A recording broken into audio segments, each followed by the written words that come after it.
ये एक हिंदू जोड़े के कबूल इस्लाम की सच्ची और वाक़याती कहानी है। ये उस ज़माने की बात है जब तकसीम हिंद का फैसला हो गया था और हिंदुस्तान से मुसलमान और पाकिस्तान से गैर मुस्लिम नकल मकानी की तैयारियां कर रहे थे। किस्सा सिंध के कस्बे का है जहां सिर्फ मियाँ बीवी पर मुश्तमिल एक हिंदू घराना रहता था। इनके पड़ोसी मुसलमान थे। दोनों खानदान आपस में बड़े अच्छे तल्लुकात रखते थे। फिरका वाराना फसादात की शिद्दत बढ़ने लगी तो एक ही रोज़ हिंदू घराने के सरबरा नंदलाल ने अपने मुसलमान पड़ोसी अहमद से कहा, भाई मेरा इरादा है अब हमें हिंदुस्तान चले जाना चाहिए।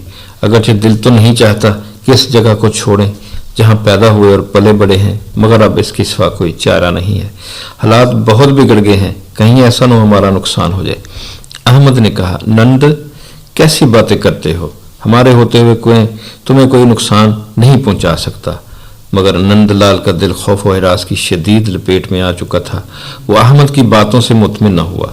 इसने घर में अपनी बीवी से कह दिया कि हम मौका मिलते ही भारत चले जाएंगे, तुम तैयारी मुकम्मल रखना। इस गुफ्तगू को कई रोज गुजर गए। एक दिन नंदलाल के बरादर निस्बती का खत आया कि हम लोग भारत जा रहे हैं, आप लोगों का क्या इरादा है?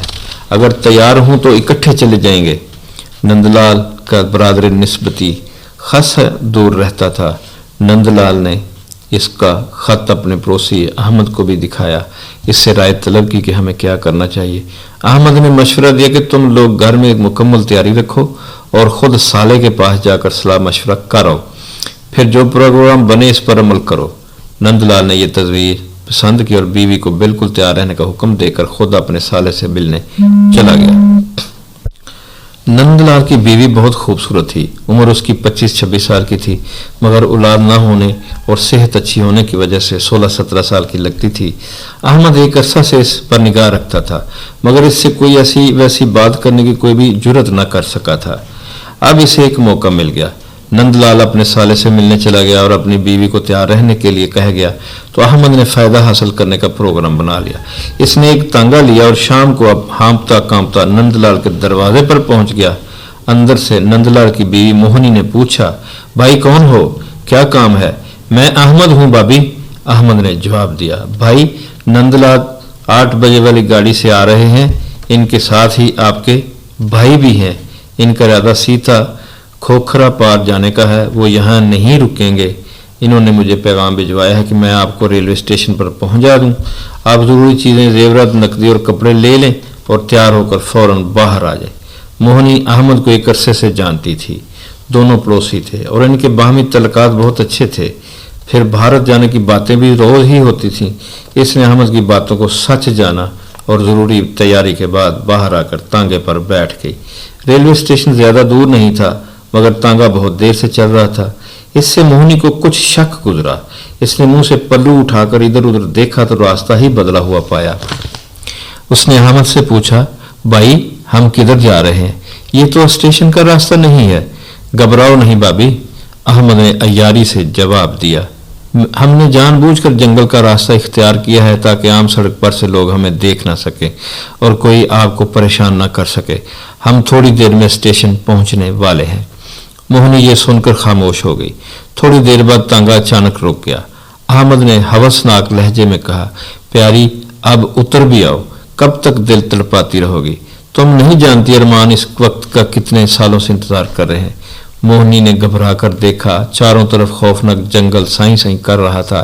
वो सारे मामले को समझ गई और लजाजत से बोली, अहमद मैंने तुम्हें भाई और तुमने मुझे बहन बनाया हुआ है, कुछ शर्म करो और इस मुकद्दस रिश्ते की कुछ लाज रखो। मगर अहमद पर शैतान सवार था।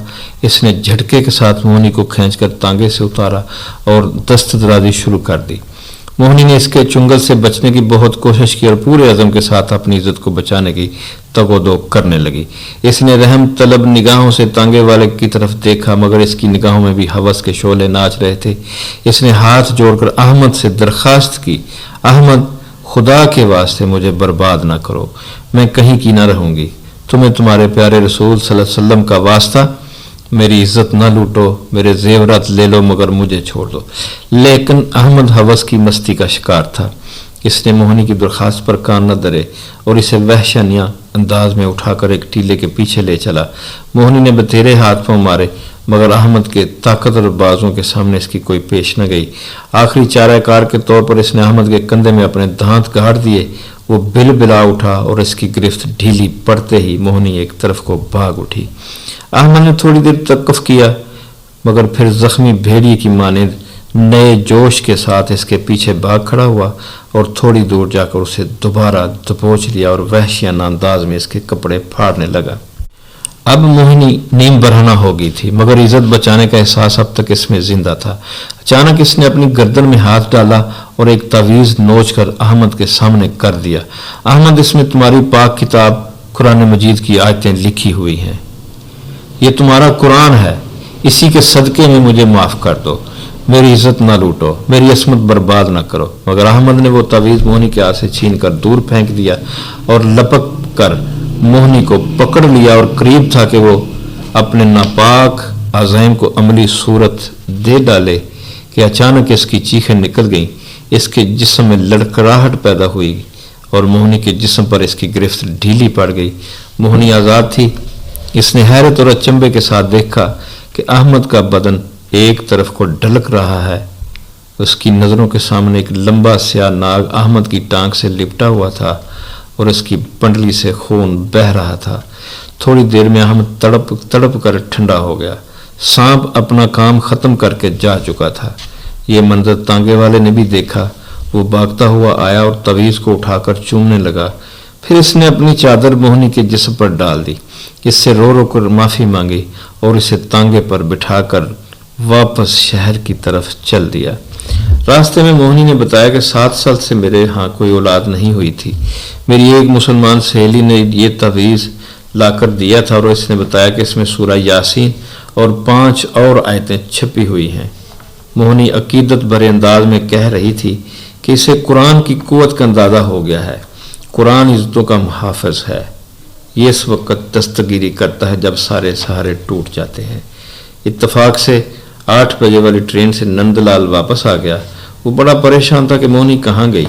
इसे ये पता चल गया था कि अहमद उसे तांगे पर बिठाकर कहीं ले गया है, मगर पता नहीं चलता था कि वो कहाँ गए हैं। इसी जुस्तजू में रात खासी गुजर गई, हत्ता कि मोहनी वापस घर पहुंची और अपने खामद को सारी कहानी सुनाई। दूसरे ही दिन नंदलाल और मोहनी ने हिंदुस्तान जाने का ख्याल तर्क कर दिया। उन्होंने कुरान का मोजज़ा अपनी आंखों से देख लिया था। चुनाचे वो मुसलमान हो गए और उनके इस्लामी नाम मोहम्मद अली और आयशा रखे गए। अब इनके 4 बच्चे हैं और बड़ी ही पुरसुकून ज़िंदगी गुजार रहे हैं। अल्हम्दुलिल्लाह आज की दास्तान ख़त्म हुई। इजाज़त। अल्लाह हाफिज़। अल्लाह आपका हामी नासिर हो।